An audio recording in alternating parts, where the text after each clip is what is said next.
The movie begins in an abandoned building where an officer named Zhang is on a mission undercover. He is trying to rescue a hostage, but as his cover is blown, a fight breaks out between him and the gang members. He helps the hostage escape and calls for backup, informing them about the situation. Then, he bravely fights the gangsters and defeats them. The scene shifts to a police department where everyone greets Officer Zhang. He heads to his desk and sees a package of expensive tea leaves. During this, his boss arrives and asks everyone to applaud Zhang for completing a dangerous mission successfully. Zhang tells him that he wants to talk and goes to his office. Once inside, Zhang gets mad at receiving tea leaves and asks him for promotion as promised, but his head tells him that it's not possible now. This makes Zhang angry and he tells his boss to fulfill his commitment and leaves. Then, we see Zhang with his son Xiaoji in a boarding school. His teacher tells Zhang that Xiaoji's behavior is not good and he is also getting bad grades. She asks Zhang to read his essay in which he has used bad words against his teachers. Zhang immediately asks Xiaoji to apologize to the teacher, but Xiaoji is reluctant to do so. When they get home, Xiaoji gets mad at Zhang for abandoning him in a boarding school and focusing on his job instead. Zhang tries to talk to him to make him feel better and playfully spanks him on the shoulder. During this, Xiaoji lets out a cry and Zhang realizes that he is hurt. As he tries to look, Xiaoji runs away from him. Zhang catches him and takes a look at his back. He notices bruises everywhere and asks his son who is responsible for this. Xiaoji begins crying and tells him that some boys at the school bullied him. Zhang's heart sinks seeing his son in a miserable condition. He carries him back home and tucks him in bed.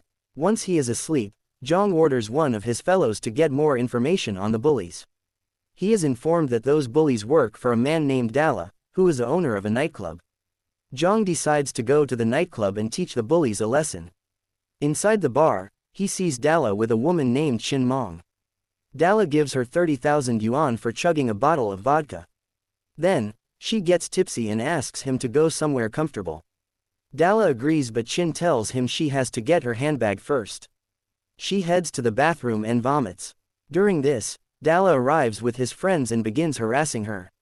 Seeing this, Zhang enters the bathroom and beats all the bad guys. Dalla escapes from there and runs to the stage. He takes the mic from the DJ and calls his bouncers to kill Zhang. Hearing this, everyone in the club runs out. Now, Zhang beats all the bouncers one by one until he gets to Dalla. Then, he beats Dalla and calls the cops.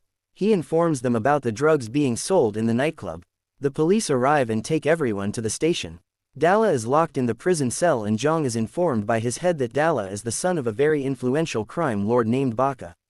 Baka is involved in human trafficking, so things might go wrong for Zhang to mess with his son. However, Zhang doesn't care.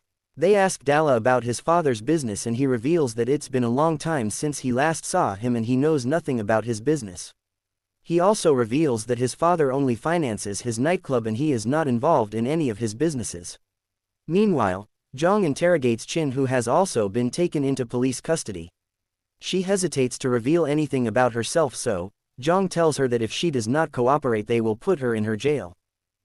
Qin gets scared and it is revealed that she is Chinese and she was smuggled here. Zhang immediately wants to deport her back to her country, but Qin begs her not to do it because she wants to earn a living and support her parents. Zhang feels bad about her and tells her to fill out the form and leave. Then, we see Baka with his men and 2 lawyers. He receives the news of his son being in jail and he is extremely worried for him. He tells the lawyers to get him out at any cost, but one of the lawyers informs him that the police found 20 kilograms of drugs in his car and this could put him in jail for a decade. Hearing this makes Baka angry and he takes a pen and stabs the lawyer with it multiple times until he is killed. Then, he takes a stone and begins beating the other lawyer until he is dead too. Then, he turns to one of his men and orders him to find a lawyer to take his son out immediately. The man hands him over a file containing all the information about Zhang and his son. Meanwhile, we see Zhang back at home with Xiaoji. He is reading him a book in bed and they look really happy. Zhang tells him that he is never going to leave him alone now and Xiaoji is relieved to hear this, but he gets sad. He tells his father that he misses his mother. Zhang gives him a music box and tells him that it was his mom's favorite song. Xiaoji gets happy to hear it and decides to keep the music box. Then, Zhang makes breakfast for Xiaoji and he goes out to play. While Zhang is busy doing chores inside the house, he hears Xiaoji cry. He runs out and finds his bicycle lying on the ground along with the music box. Zhang gets really worried and calls Xiaoji. Suddenly, he sees 3 men trying to kidnap his son. He tries to save him but they overpower Zhang and beat him. Then, they leave in the car. Zhang immediately gets up and follows them in his car. He calls his superior and tells him about the situation. He then gives him the number of the vehicle and asks him to trace it. After some time, Zhang is informed that the kidnappers switched the vehicle midway and now they are traveling in another car headed to the border. Zhang turns his car and races to the border while the police also follow. Meanwhile, the kidnappers reach the cross-border authority and bribe them with some cash to let them pass. The officers take them to a room filled with girls and it is revealed that these kidnappers are Baka's men. They are running his human trafficking business and kidnapping Zhang's son. The men take the girls inside a truck and we see Qin among them. Then, they bring in a suitcase and it is revealed that they have put Xiaoji inside. Qin sees Xiaoji and feels bad for him but she is too scared to do something. Meanwhile, Zhang arrives at the cross-border authority with the police but the officers do not allow the police to cross until they have permission for it. So, Zhang's head tells him to go after his son and he will follow him as soon as he gets permission. On the other hand, the kidnappers' truck stops as the driver takes a break to pee. Seeing her chance, Qing opens the suitcase and takes Xiaoji out. She then cuts the ropes of the shed and makes a way out of the truck. She escapes with Xiaoji into the jungle but the driver catches her and informs the kidnappers. They immediately turn back while the driver follows Qin and Xiaoji in the jungle. After running for a while, Qin notices that Xiaoji is injured and he cannot run anymore so they decide to hide behind the tree. However, the driver notices the blood trail and catches them. Meanwhile, Zhang arrives near the truck and recognizes his son's shoe. He follows them into the jungle and finds the driver beating Qin and Xiaoji. Zhang quickly attacks him and asks Qin to run away with his son but suddenly the kidnappers arrive as well and begin beating Zhang. The kidnappers overpower him and throw Zhang and Qin down a cliff. Then, they take Xiaoji with them. When Zhang wakes up he finds himself in a house. He finds Qin there busy with house chores and realizes that Qin brought him to her home across the border. He asks her about his son and Qin reveals that the kidnappers took him and he has been unconscious for days. Zhang immediately calls his head and asks him for updates about his son. He tells Zhang that Baka is after Xiaoji's kidnapping but the police are still investigating the case and the application to cross the border is still in process. Zhang gets mad to hear this and disconnects the call. Then, he goes to Qin and asks her to take him to his son as she might know the kidnappers but Qin gets mad at him for not even thanking her for saving him. Zhang asks him to give him some clues and she hands him over a map showing all the possible hideouts for Baka. Then, she leaves in anger and goes to a restaurant to eat. After a while, Zhang follows her and sits with her on the table. Then, he asks her about the map and offers some money. Qin tells him that she needs money but it doesn't mean she will do anything for it. Then, she leaves the restaurant. Zhang follows her and tells her that she is his only hope to find Xiaoji. Qin feels bad and decides to help him. She tells him that the kidnappers must have taken Xiaoji to a resale center as she was also taken to one of these centers when she was a kid. She reveals that she does not remember the exact location but there was a Buddhist temple near it so they decide to look in every temple they find. They ask around everyone showing them Xiaoji's picture but all in vain. Zhang begins to lose hope and looks very sad. Seeing him in a miserable state, Qin decides to comfort him. She shares her story with him and tells him how she was kidnapped too when she was just a little child. She was put in a suitcase just like Xiaoji and sold almost 26 times during her life. She reveals that she wanted to pay her adoptive parents dead by working with Baka and his men. Qin says that seeing Xiaoji in the suitcase that day reminded her of her childhood and if someone dared to open the suitcase for her then life would have been different for her today. Therefore, she did not want the same fate for Xiaoji. Hearing her story makes Zhang very emotional as he misses his son and they decide to continue looking for him. Meanwhile, we see Baka having dinner when his man informs him that considering the charges against Dara, he might be sentenced to 30 years in prison. Hearing this makes Baka worried about him and he gets mad.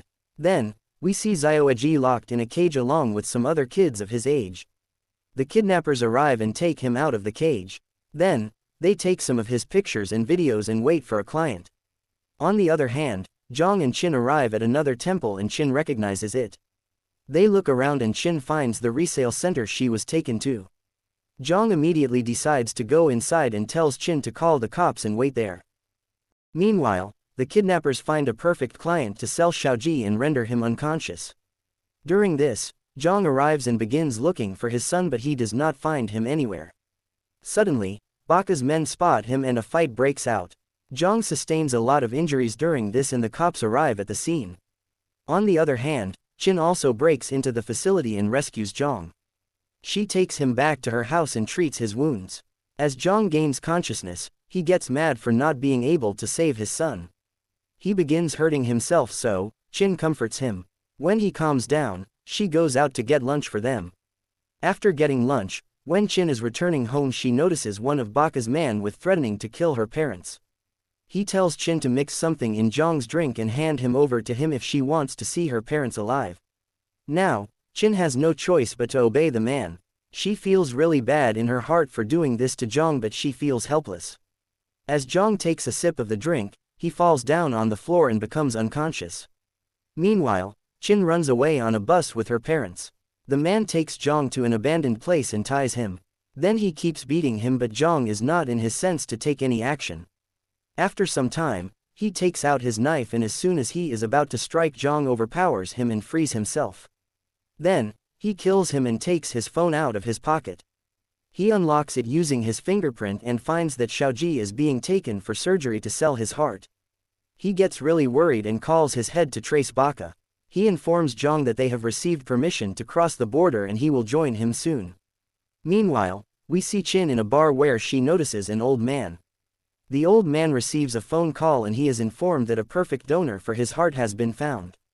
The old man immediately leaves the bar and sits in car parked outside. Inside the car, Qin recognizes one of the kidnappers and realizes Xiaoji is in trouble. She follows the car to Baka's residence and takes notice of the situation.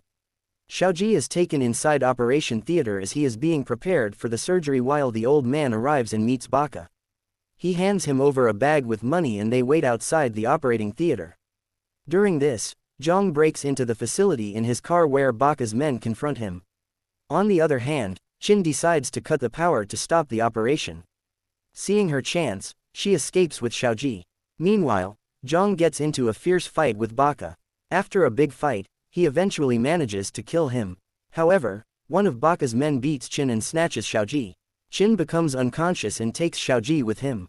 When Zhang finds Qin, he asks her about his son, but she begins crying and tells him that someone took him. Zhang begins crying for his son as this is his last chance to save him. The scene shifts to 3 years later and we see Zhang still looking for his son, putting posters everywhere. He goes to meet Qin, who has started a small business and is living a good life now. As they are discussing about their lives, Zhang gets a strange feeling. He closes his eyes and sees his son.